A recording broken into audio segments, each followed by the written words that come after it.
Hey, friend, welcome to Through the Chanel for Life lens, where we explore real stories on life, love, and growth, one conversation at a time.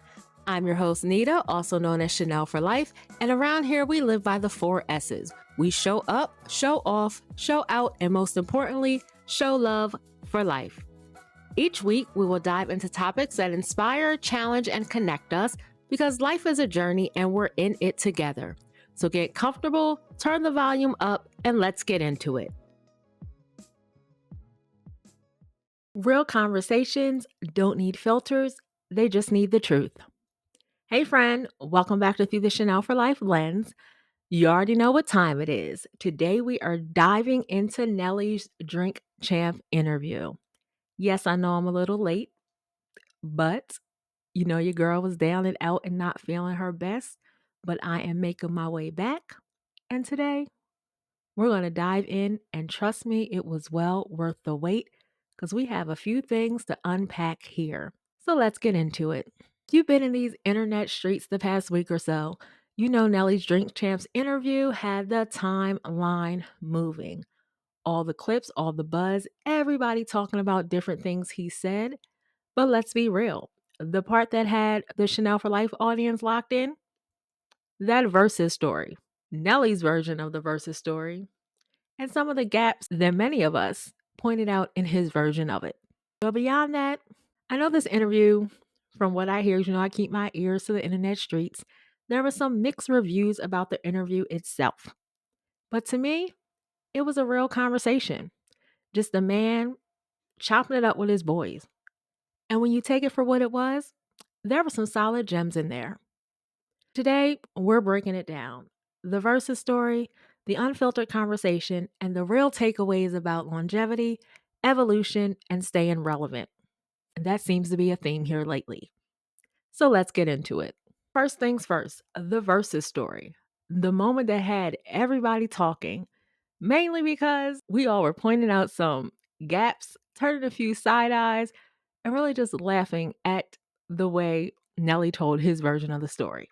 Now, look, we've all heard the different versions of the versus story before, but Nelly's version was interesting. We'll say it that way. From how it came about that he participated in verses to what went down at verses to even, quote unquote, having someone there with him to seeing Momager to his actual decision to make that walk across the stage and break the ice, as he said. The hug that went down, and then, of course, as he pointed out, the part that nobody wants to talk about, the rub on the back. And as he said, nobody wants to slow that part down and show the little rub on the back. But of course, at Chanel for Life, we did exactly that. Now, what I will say is, as we all know, there are two sides to every story. The truth meets somewhere in the middle. Everyone's always going to have their version because we all see things from our perspective, and there were a few perspectives in this story, and everyone told it from their vantage point, from their point of view, what they recall, what they recollect, what their intentions were. Regardless, everyone had their version of the story. And when you put all versions of the story together, you get the truth. I just loved how Nelly casually had that conversation, how he told it. I mean, watching his facial expressions as he dove into the story, having this conversation with the guys. And I took it for what it was worth, for the environment that he was in, the questions that were asked, the way the conversation was going. You take it for what it's worth.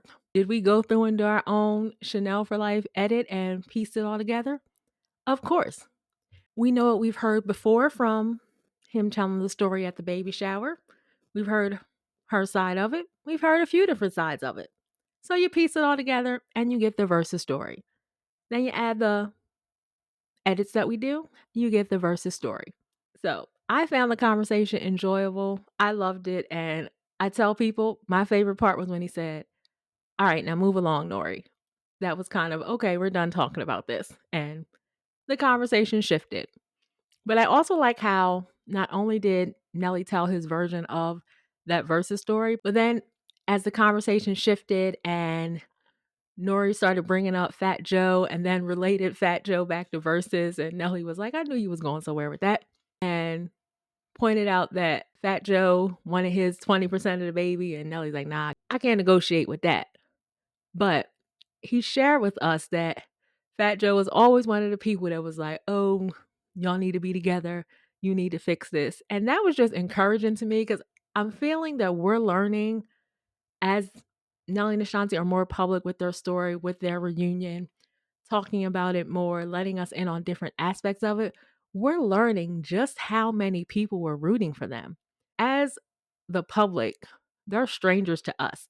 We know of their story from what we get to see, but to hear actual friends in the industry, real life friends, people they consider family that basically say, we were rooting for you. You guys should have been together. You need to be back together. Those type of things. It lets us know as the public that we weren't too far off in our thoughts and wanting them back together. There was something there that we all felt, we all knew.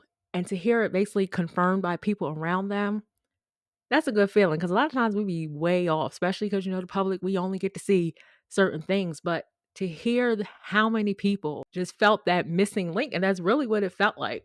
In the world where Nelly and Ashanti were not together, it just didn't feel right. Now, world may be a bit extreme, but you get it.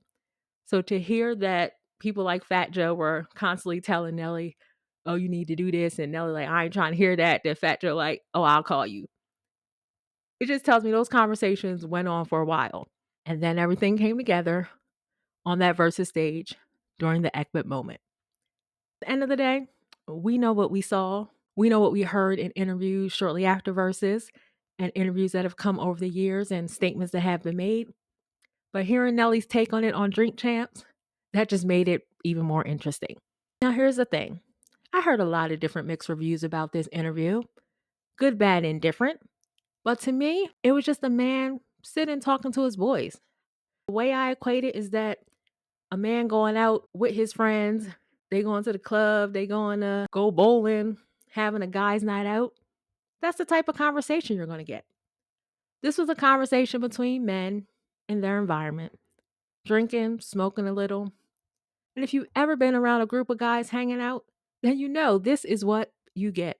So the vibe may have been different from what you were expecting, but just because the vibe was different doesn't mean there was anything wrong with it. It reminded me of real combos that men have when they're just talking. And that's why it made VERZUZ even funnier, because hearing the story as a man would tell it to his group of guy friends, you got exactly what you should have expected. That's exactly how the conversation is going to go down behind closed doors. Well, I won't say behind closed doors because I'm sure more will be revealed behind closed doors. But that's a good idea of how that conversation will go down among men with no cameras around and just hanging out. So if you were expecting this deep dive, deep introspective answers, touchy-feely type stuff, then you were just in the wrong place. This was unfiltered. This was conversation. And to me, in that way, it made it even better to hear a man telling the story to other men in such a genuine way. But beyond the VERZUZ moment and the casual conversation, there were actually some solid industry gems in this interview. This interview reminded me that success isn't just about making it. Success is about staying there. Nelly talked about the music game, how it started for him, different things he experienced, how the music game has changed, talked about some of the greats and those that he considered the greats. He talks about how people move differently now than they may have moved back then. He shared his perspectives on being in the game for so long, staying relevant, talked about his business ventures with Moshine and things that he learned and having to partner and go perhaps in a different direction. And overall, he showed just what type of businessman he is, what kind of person he is. And I love how he gave just enough. He kept it real. He kept it unfiltered, shared his true thoughts. He even talked about family and his perspective on sons and daughters. And that garnered a lot of conversation online. A lot of conversation. His comment he made about his daughters can always come back home. They got a room for them. but the son got to stay on the couch. There was a lot of feedback, again, good, bad, indifferent about that. A lot of opinions spewed. But at the end of the day, that's how that man is choosing to run his household. And I got what he was saying through his message. And I feel a lot of people took it very literal instead of looking at the overall big message. But we're not going to get into that today. There was a lot that was covered on and in that interview. And to me, it was refreshing, the realness of it, the level of comfortability to sit and have that conversation, talk about these topics, to know when to dive a little deeper, when to pull back, keep his boundaries, and have a real, genuine conversation. And another thing that stood out to me was his legacy. The fact that after all these years, he's still one of the most recognizable names in hip hop and beyond. At the end of the day, life is about impact. What did you do? Who did you inspire? What's your legacy? Nelly's experienced cross-genre success because he was a trailblazer. And he always has his eyes set on the future, ways to level up, ways he can add on, ways he can diversify. And when you think about it, legacy is just that. Nelly isn't just looking back at things he's done, but he's still moving, still continuing to make his mark. And that is someone who truly understands legacy. Now, the VERZUZ story had its gaps. The conversation was raw, but there were some real lessons in there. You got to hear Nelly talk like Nelly, not a rehearsed version of himself. This was Nelly being himself, speaking freely, and sharing his story in his own way. So tell me, what was your favorite moment from the interview? Did the VERZUZ gaps have you laughing too and filling in blanks and connecting some dots? Did you catch some real game from the gems that he was dropping? I'd love to hear from you. Drop a comment, DM me, and feel free to share your thoughts. I recognize Drink Champs may not have been your cup of tea, and that's okay. Everything that pops up is not going to always be your cup of tea, but you roll with it, you go with it, and in all things that you do, you remember it's up to you to show up, show off, show out, and show love for life. Well, that's a wrap for today's episode. I hope this conversation gave you something to think about, something to feel, and something to take with you on your journey. If you love this episode, make sure to subscribe so you never miss a new one. And if something resonated with you, share it with a friend or drop a review. It helps us to grow this community and keep the good vibes going. Join the conversation on Instagram at Chanel for Life and visit chanelforlife.com for more.